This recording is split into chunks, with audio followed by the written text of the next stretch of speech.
दोस्तों, आज मैं आप लोगों को सास बहू की मज़ेदार कहानियाँ बताऊंगा। हाल ही में नैना का विवाह हुआ था और उसने अपने पति और ससुराल वालों के साथ एक जॉइंट फैमिली में रहना शुरू कर दिया था। कुछ दिनों के बाद उसे पता चला कि वह अपनी सास के साथ नहीं रह सकती। नैना की सास रूढ़िवादी थी, जबकि नैना आधुनिक जीवन शैली जीने वाली लड़की थी। जल्द ही उनके बीच झगड़े होने लगे। कई महीनों के बीत जाने के बाद भी दोनों में से कोई भी अपना व्यवहार बदल नहीं पाया। समय के साथ साथ नैना और ज़्यादा आक्रामक हो गई और उसे अपनी सास से नफरत होना शुरू हो गया। वह सोचने लगी कि कैसे अपनी सास से छुटकारा पाया जाए।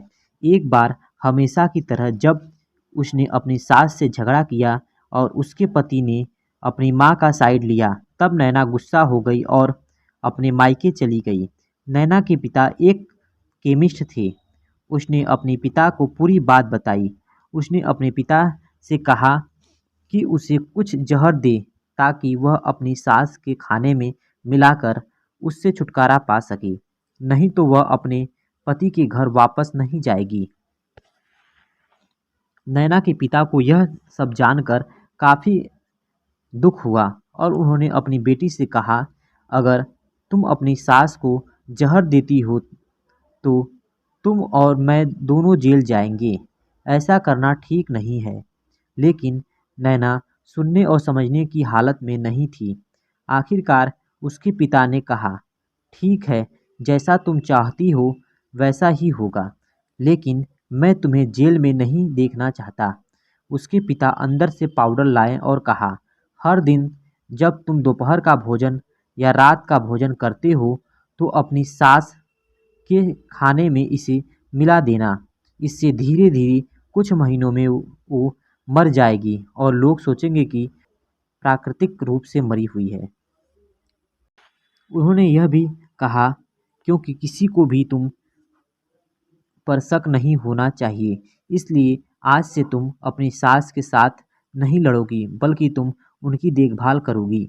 भले ही वो कुछ भी कहे, तुम गुस्से से बात नहीं करोगी और हमेशा शांत रहोगी। नैना सहमत हो गई और अपने ससुराल वापस आ गई और अपने पिता की सलाह के अनुसार उसने अपनी सास के खाने में पाउडर मिक्स करना शुरू कर दिया और बड़े ही प्यार के साथ बात करना शुरू कर दिया। समय बीतने के साथ साथ नैना की सास का नेचर भी बदलना शुरू हो गया, क्योंकि नैना अब अपनी सास की बहुत देखभाल करने लगी थी।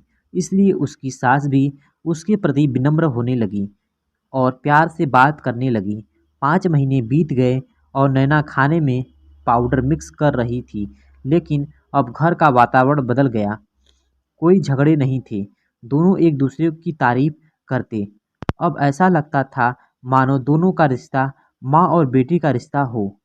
अब नैना को चिंता होने लगी कि पाउडर की वजह से उसकी सास जल्द ही मर जाएगी या मर सकती है।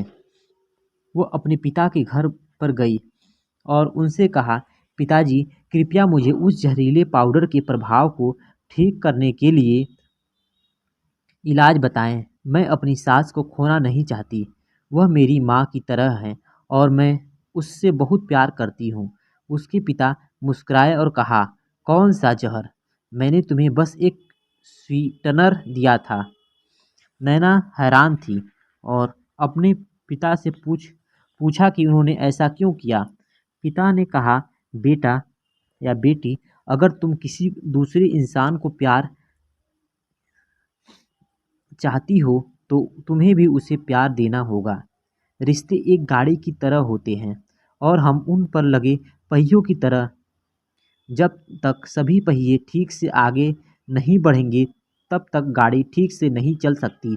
इसी बात का एहसास दिलाने के लिए मैंने ऐसा किया और तुम्हें अपनी सास के प्रति विनम्र रहने को कहा। तुम्हारी अच्छाई देखकर उन्होंने भी अपने आप को बदला और तुम्हें समझना शुरू किया। तुम दोनों ने एक दूसरे के लिए अपने आप को बदला। यही कारण है कि तुम अपनी सास के लिए आज मेरे पास भागते हुए आई हो। नैना अपने पिता की बात समझ चुकी है और वह सही रह रही है अब। आप बताएं, आप लोग कैसे हैं? दोस्तों, इस कहानी से हमें यह सीख मिलती है कि हर इंसान अपनी परिस्थितियों का शिकार होता है। यह अक्सर कई मतभेदों को जन्म दे सकता है। हालांकि हमें एक दूसरे को समझने की कोशिश करनी चाहिए और एक दूसरे के साथ स्वस्थ संबंध बनाने के लिए थोड़ा अपने आप को भी बदलना चाहिए। और जब इस तरह के मतभेद रिश्तों के बीच उठते हैं तो उनके प्रियजनों का कर्तव्य है कि वे उन्हें शांत रखें और सही रास्ते की ओर मार्गदर्शन करें।